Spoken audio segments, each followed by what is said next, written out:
Assalamualaikum warahmatullahi wabarakatuh. Kembali lagi bersama saya Ahmad Taqiyuddin Anwari dengan NIM 231316366 yang mana akan menjelaskan materi learning journal pada minggu ini.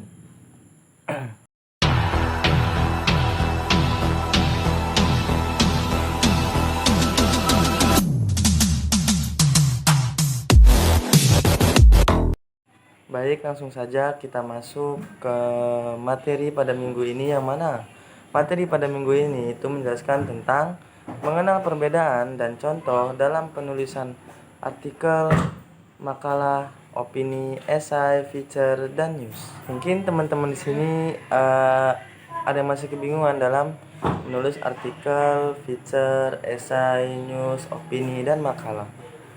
Untuk pengertian yang pertama, yang mana akan menjelaskan tentang artikel.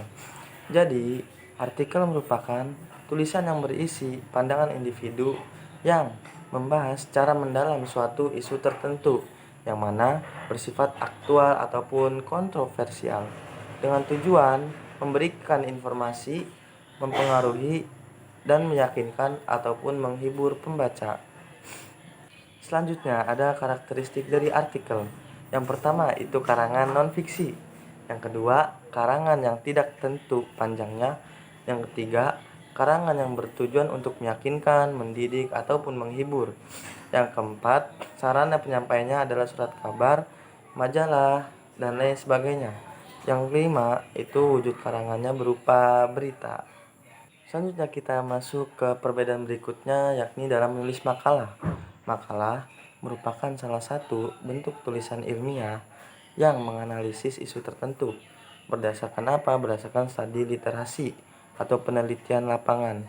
Penyusunannya bertujuan untuk memenuhi kewajiban tertentu, baik yang bersifat akademis maupun non-akademis. Untuk ciri-ciri dari makalah, yang pertama, informasi yang diterapkan memiliki tingkat validitas yang tinggi dan analisis serta penafsiran harus bersifat objektif. Yang kedua, makalah harus menggunakan bahasa yang lugas, ringkas, sederhana, dan akurat. Yang ketiga, makalah harus disusun dengan sistematis dan komprehensif. Selanjutnya, pengertian opini. Opini merupakan jenis tulisan yang berisi gagasan, ulasan, ataupun kritik terhadap persoalan yang berkembang di masyarakat dan ditulis dengan bahasa ilmiah populer. Hakikat artikel, opini merupakan bentuk tulisan pandangan yang dibuat seorang penulis berdasarkan pendapat ataupun gagasan pribadinya yang mengenai masalah tertentu. Yang mana opini mempunyai struktur tersendiri. Pertama itu menentukan ide. Yang kedua membuat judul opini. Yang ketiga itu membuat paragraf pembuka. Yang keempat itu membuat isi opini. Dan yang terakhir, yang kelima, itu membuat paragraf penutup. Selanjutnya ada pengertian esai, yang mana esai adalah tulisan prosa yang menggabungkan fakta dan juga opini, yang mana bersifat subjektif.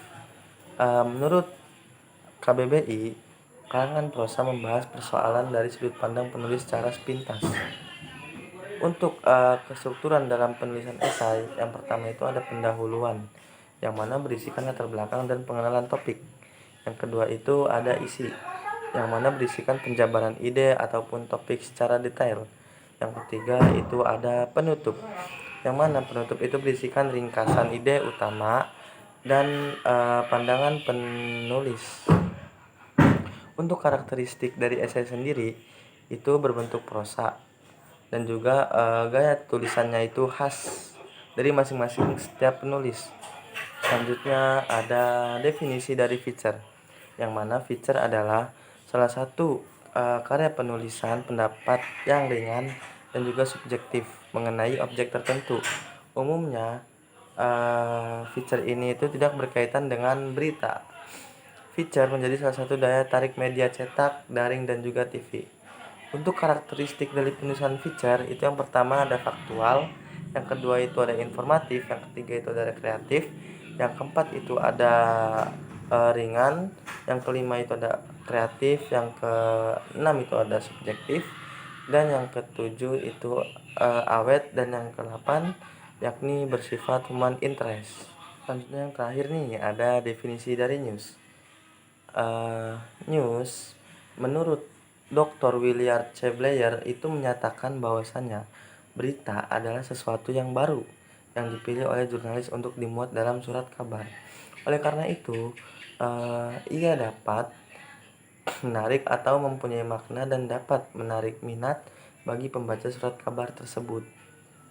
Untuk teknik penulisan news itu yang pertama ada judul atau yang biasa kita sebut dengan headline. Yang kedua itu ada baris tanggal atau deadline. Yang ketiga itu ada teras berita atau lead. Yang keempat itu ada tubuh berita atau body. Dan yang kelima, yang terakhir itu ada leg atau kaki berita. Mungkin itu saja materi reading journal pada minggu ini terkait perbedaan dan contoh dalam menulis artikel, feature, news, esai, makalah, dan opini. Cukup saya sampaikan di sini, kurang lebihnya mohon maaf. Apabila ada kekurangan datang dari saya sendiri dan kebenaran hanya datang dari Allah Subhanahu wa taala. Qul haq walau kana murran. Wassalamualaikum warahmatullahi wabarakatuh.